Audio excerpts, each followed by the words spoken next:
See, man, I want a galactic legend Thrawn. I just don't want That'll Thrawn. be next year.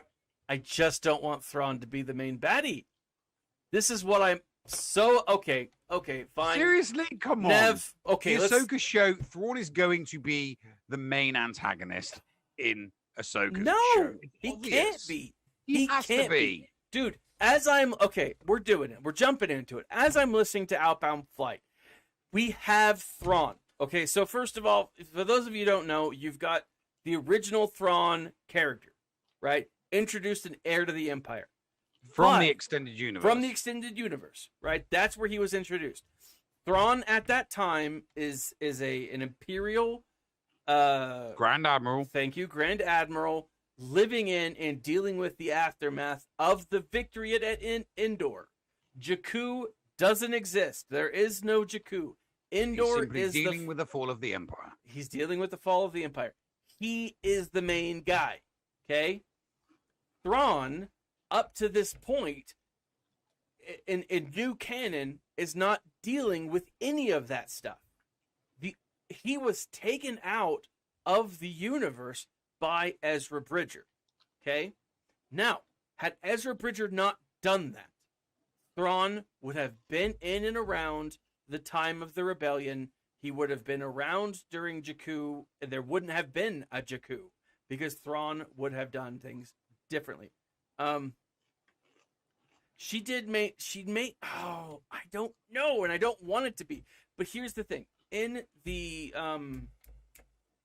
what do you call it? In Outbound Flight, which is a prequel of Heir to the Empire, Thrawn is extended universe, right? So this is back in the EU.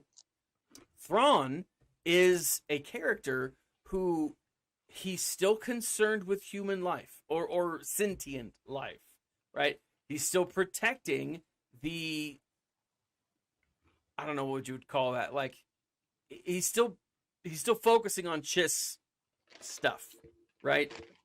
But he's trying to protect the Ascendancy. In the new canon, in the Thrawn Ascendancy books, that is entirely what his focus is.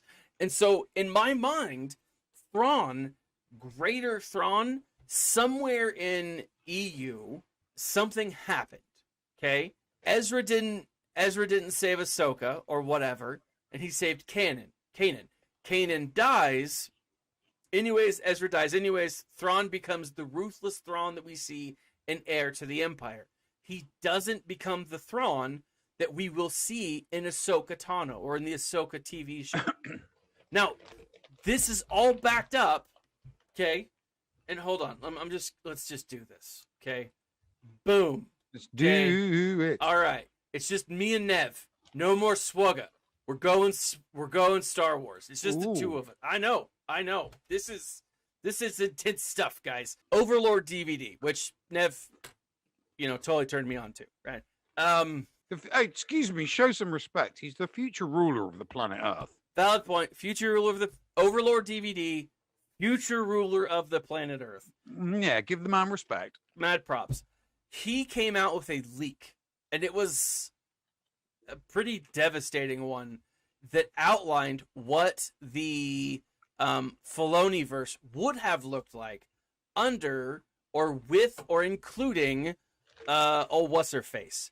Cara Dune. Cara Dune is Rangers of the New Republic, all that other crap.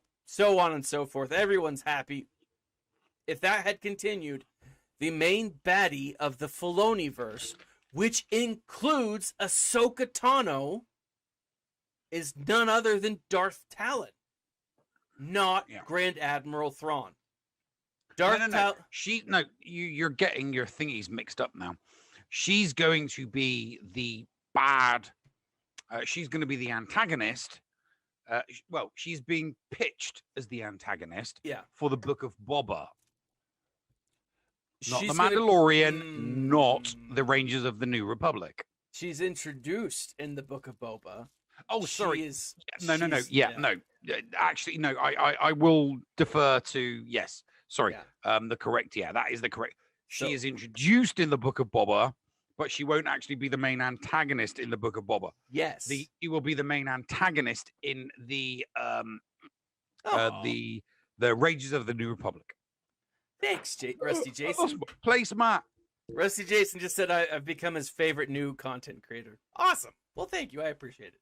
I'm gonna take 50% credit for that because I'm bringing this out in you. I was gonna end, but I can't not fight Nev on this. No, we can't end now because I'm pouring another drink. I know. So we came out. Was it an official show that we did? Official episode that we came out, and it was like, look, Gina Carano's not fired.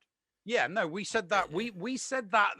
We said that in a conversation within weeks ago, like within a day, hours. Yeah. The same day that the anonymous, nameless person was quoted by every single media outlet in the world. One person, anonymous, uncredited, unverified, says this paragraph, and everywhere all over the world broadcasts it as this must be true, even though we can't verify it. We don't know who the person is, and we can't even confirm if they work for Lucasfilm. Says that they won't be taking her back. And so that is stupid. We all agree, right? And now everything's happened now since. Like, everything has happened. We know that they're not. It's not that they fired Gina Carano.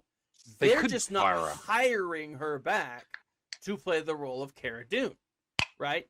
Now, no. Let's be accurate. Let's be accurate. Not hiring her back to play the according role to a nameless, faceless source, they're not going to hire her. Yeah. And again, now the rumor. And Nev, I've got to say, this is what Nev asked me. He's like, so are we going to talk about this? And we were too focused on my GAC to actually talk about it. Yes, we were, because all that matters is GAC. No! Who gives a crap about anything? Star Wars! I don't care about GAC, as you can see, my friend. You do know that I run the league, and, I can have you excommunicated. I know. You're the commissioner. I get it. And I appreciate that. I'm not the commissioner. Sig's the commissioner. Oh, okay, whatever. Yeah, Disney or the higher ups or whoever, they didn't like her, right? And I get that, right? And I understand it.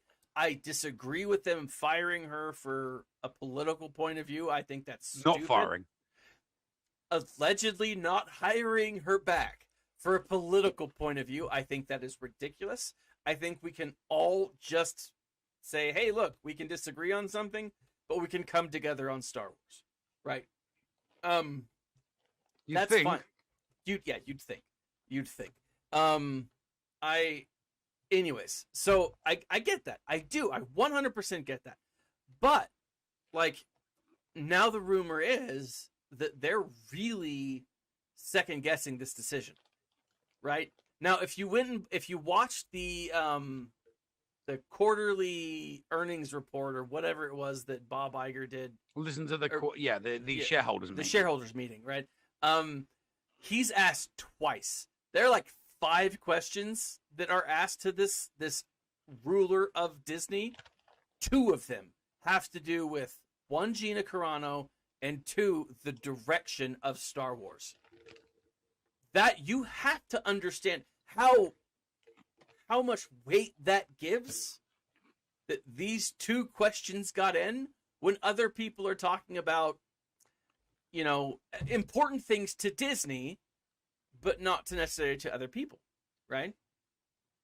And so the fact that Star Wars and this decision, Kathleen Kennedy and Gina Carano and everything, how those 2 questions got in. Now, Bob Chapek, not Iger, Bob Chapek, he answered his answer is very diplomatic. Kathleen Kennedy's great. We love her. She's going to be around for this foreseeable future, right? Mm-hmm. We talked about this. Yeah.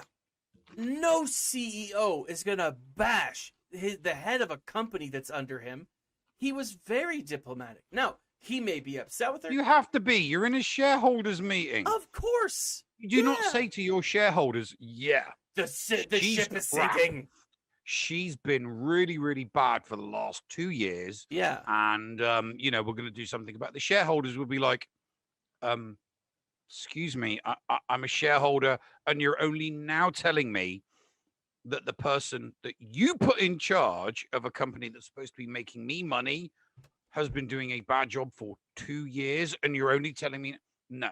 So they have to keep it going. Exactly. And we used the analogy the last time we spoke about this, not the last Sunday, but the Sunday before. I used the analogy of a football team. The chairman of a football team or a sporting franchise having every faith in their manager, and then 24 hours later they get fired. Yeah, that's just how it happens. Saying it means nothing. Yeah, it does. It does. And that's the thing, is it doesn't mean anything. Now, Rusty Jason has made 2 points over on YouTube, and I am going to... Yeah, I'm switched over to YouTube because there's no one watching on Twitch. Okay, I figured as much. So here's the thing. I 100% agree with Rusty Jason, and that's why I've been saying that Cara Dune has been, or Gina Carano has been fired. Simply not renewing her contract, it equates to the same thing. She's not Gina Carano. She's not Cara Dune. That. We don't know. And again, maybe I should say allegedly from here on out. But again, you got to, because there is no way for us to know if the HR department of Lucasfilm has, said, put something on her file saying not to be hired. Yeah, and I can't see it happening. We don't know that. And again, that type of stuff can be removed and can be changed. It's not something that is permanent, right? For any kids still watching, there is no permanent record outside of your, the legal one, right? That permanent record is if you break the law. When it comes to like education, we don't keep track. We don't care. But like, it's the same with businesses, right? She could do anything. Now, again... No, she couldn't. She really, really couldn't. She needs somebody immediately above her that is good and is successful in order to ride their coattails. Every single one of her successes in her entire career have resulted from somebody being immediately above her or parallel to her with infinite more talent. Oh, you mean George Lucas, whether it's Steven Spielberg, it's irrelevant. Her success comes from working with people more successful than her, so here's the thing, which is in itself an exceptionally good talent. Yeah. It takes talent and brains and intelligence to knowingly ride the coattails of successful people for 30 years. Yeah. You've got to be good at what you do to be able to do that. And she has done that well. Yeah. So again, I was actually referring to Gina Carano, not Kathleen Kennedy. I'm right with Rusty Jason, because he points out that like in the Ben Shapiro interview, like this is everything. This is the way she's learned about it. And no one has corrected her.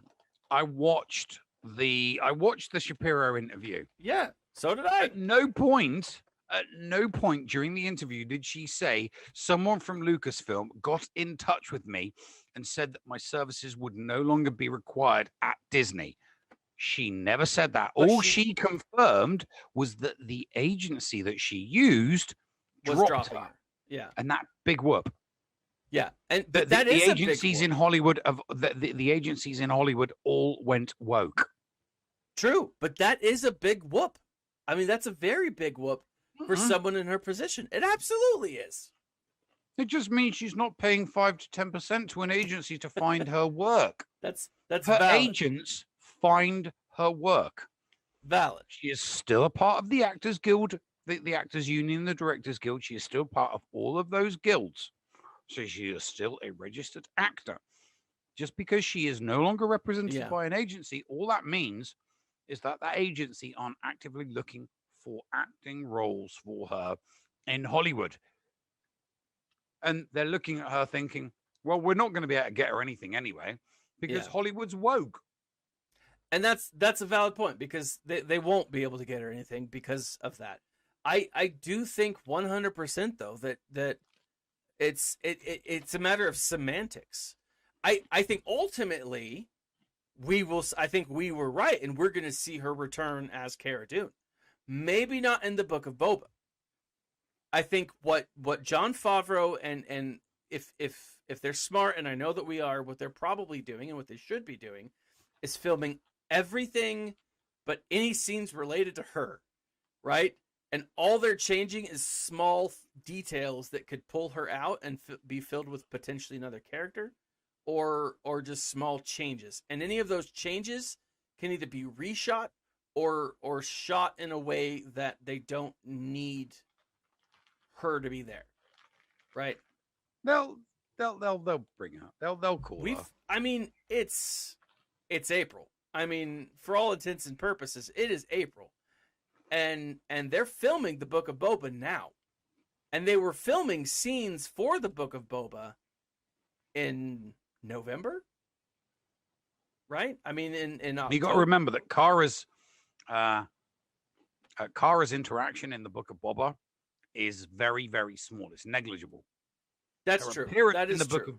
Her appearance in the Book of Boba is small, merely to set up her as a character in the Rangers of the New Republic. Yeah, that's what she's going to have a starring role in, and that's the one that I hope that she brings Mayfeld back into, and that she brings new characters. See, the beauty of the Rangers of the New Republic is it can be one of these wonderful wonderful ensembles shows where you've got a group of misfits and it's an ensemble show, a bit like Buffy the Vampire Slayer, a bit like Angel, a bit like Parks and Recreation, a bit like Cougar Town, a bit like it's an ensembles do very well. South Park. Yeah. Ensembles do very, very well. They do, they just do. It's what happens on TV. The Mandalorian is a perfect example of that. Yeah, it really, really is. It is. And they will bring her back for that show. Yeah, I think you're right. If Dave Filoni does not get what he wants, he'll leave. He'll go to Warner Brothers and do the DCEU. I don't think he will. And I'm gonna. Yeah, he will. If he doesn't, if he can't. If he can't get his vision out there, he'll walk. I got to end with this, but I got to say that in my mind, the thing that Dave Filoni and same thing with Jon Favreau, they cannot fix things from the outside. They have to be there in the middle, right? And they're going to fight tooth and nail to do things in a way, as long as I don't know. I just think that they're gonna fight tooth and nail to get things done their way. The additional rumor that I heard today from, I want to say that it wasn't Mike Zero, but it could have been. No, I haven't watched the Mike Zero video in a couple of days. I want to say this was either, and I think he's a fairly up and coming new Star Wars creator. His name's A Black Jedi.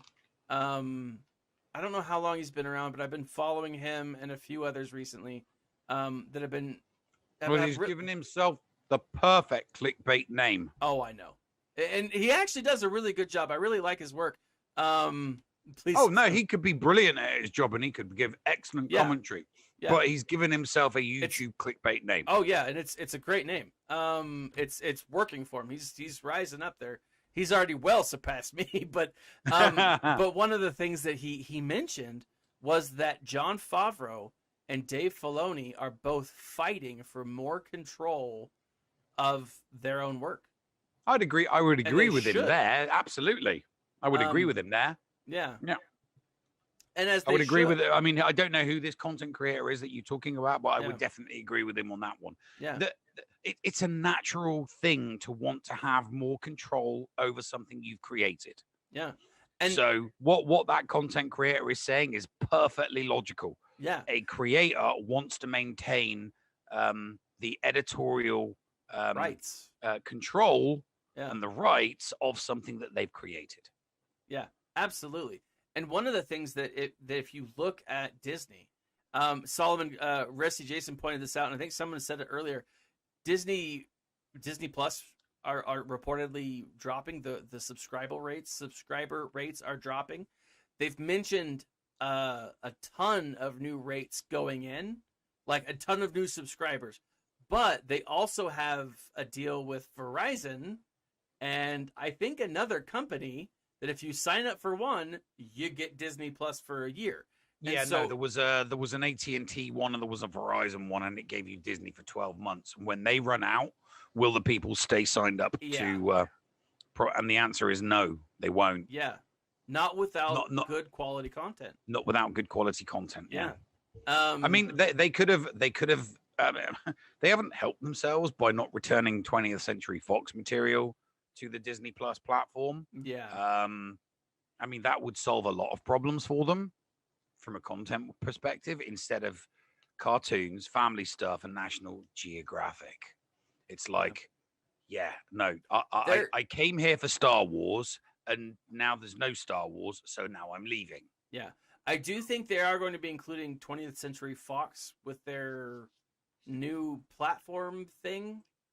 They can't until the 2, 3, and 4 year contracts for 20th Century Fox movies run out with all of the other streaming services. Until those contracts run out, they can't bring everything back under one 20th Century Fox umbrella. Yeah, that's true. That's because you've got HBO Max, Hulu, Peacock, and there's one other. I can't think who it is, but there are at least 4 premium streaming services that have all got 2 or 3 year contracts with 20th Century Fox, who is a subsidiary of Disney, to stream movies and TV shows on their platforms. Yeah. Once that all comes back, though, I think it'll work. Anyways, thanks everyone for joining us tonight. Sundays. Didn't finish my 3rd drink. I know, but I do have to run. Sundays are always fun. If you guys are catching this on the replay, or I will take this segment, I'll snip it and put it in its own video, so you don't have to watch the full hour and 30 minutes of me. And so that you can go back and watch Nevtradamus. Yes, with his mighty predictions coming true. His predictions that of Star Wars that are coming true, not at my play for Star Wars Galaxy of Heroes. I think his predictions for that were a little off. Just a little bit. Anyways, check out the links in the section below. Like, subscribe, share. Thank you again for joining us this evening. This has been Thaddeus and the Nev from Going Nerdy and the Escape Pod cast. And remember, guys, to always smile and stay.